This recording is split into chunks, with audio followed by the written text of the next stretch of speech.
Hey everybody, welcome to day 254 of Reseller Reflections, a day in the life of a full-time reseller supporting her family. It is Monday, February 17th, 2025. Yes. All right. I have a momentary lapse there. Finished listening to the Let Them theory and all wrapped up, listened to some of it again.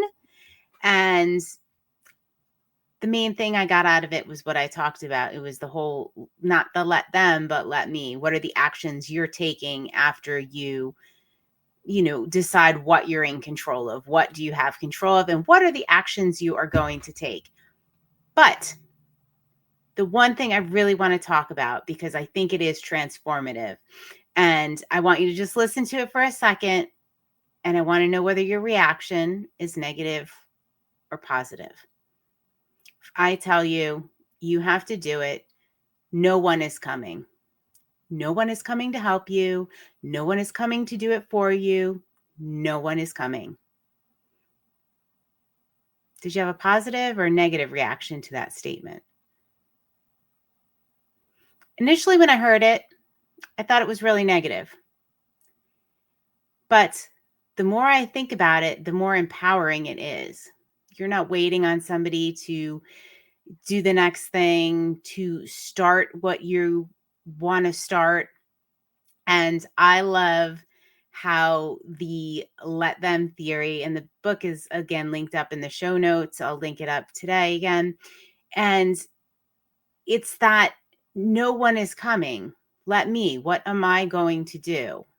It's not dependent on anybody else or outside circumstances. I mean, your situation may have been caused by outside circumstances, but what are you going to do? Very empowering. Very empowering. I was kind of giggled to myself a little bit when because I thought about, I'll link up the episode I did about the mouse in my house. And that was kind of like my moment that no one is coming. I have to handle this. I got to handle this myself, the mouse. But I related it to other things that can be happening in your life or in your business. So go ahead, listen to that reseller reflection. Maybe you'll think it's funny. Maybe maybe it'll spark something. But that was kind of like a moment when I realized, all right, nobody is coming. I got to figure this out. Yeah. And you know what the end result of that was? I felt super empowered. Oh my gosh. I was scared to death. And I felt super empowered when I was, all right, I can handle this myself. I have to handle it myself. Did I want to handle it myself? No. But am I really glad I did? Yeah. And there have been lots of things like that with the business. When you realize, I think anybody that owns a business, you are ultimately responsible for it. Nobody is coming. Nobody is helping you. I'm not saying you don't have help, but ultimately the responsibility lays on your shoulders. And that's not really a bad thing. Or maybe you think of it as a bad thing. I'm kind of confused because now I think of it such a amazing, transformative, powerful thing. But initially, again, I thought it was negative. So this kind of just dovetailed so perfectly with The Slight Edge. So it's the book we're reading in the C Chats book club, which is also linked up in the show notes there. It is free book club. You are welcome to join us. This is the book we're reading.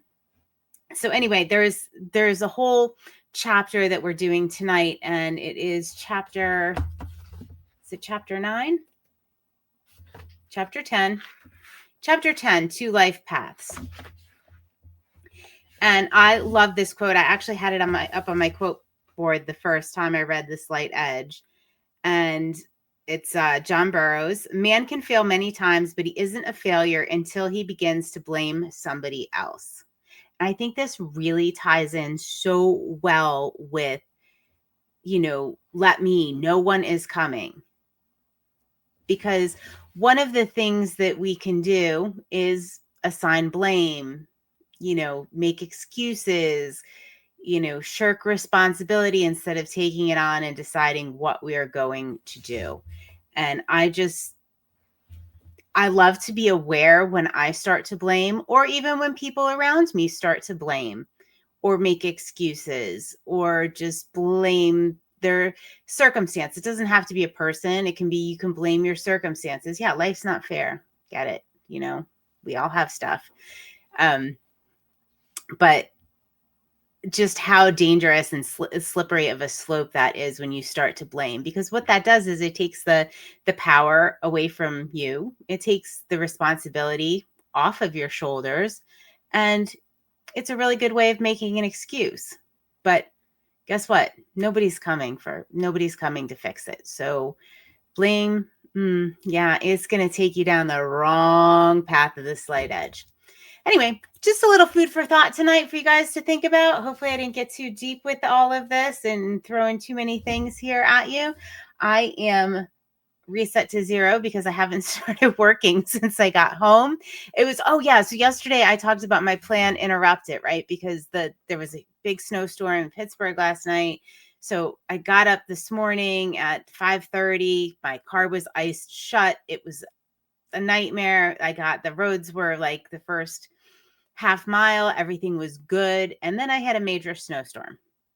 It just kept getting worse and worse and worse, but I made it. It's all good. Picked up the consignment, got home, totally exhausted. However,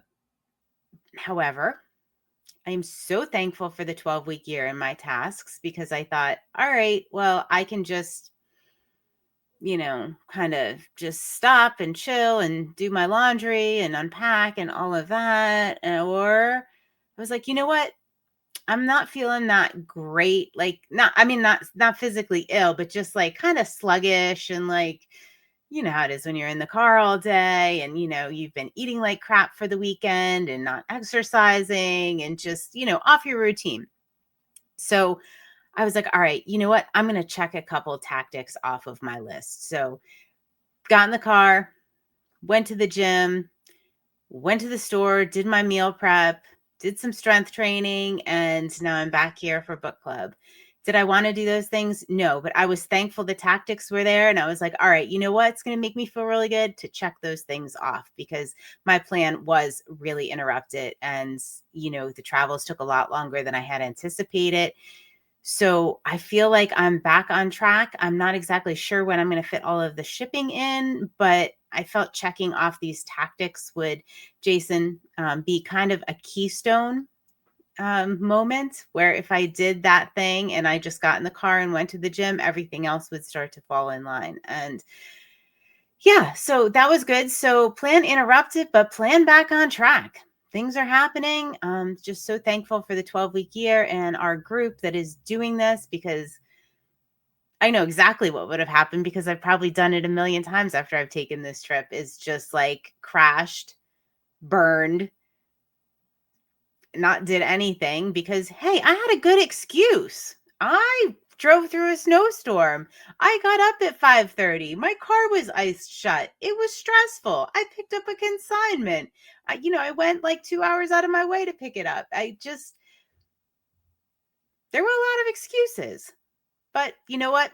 No one was coming to do it for me. So see what I did there? I wrapped it all up. All right, guys, have a great night. I will see you on day 255 of Reseller Reflections. Night, night.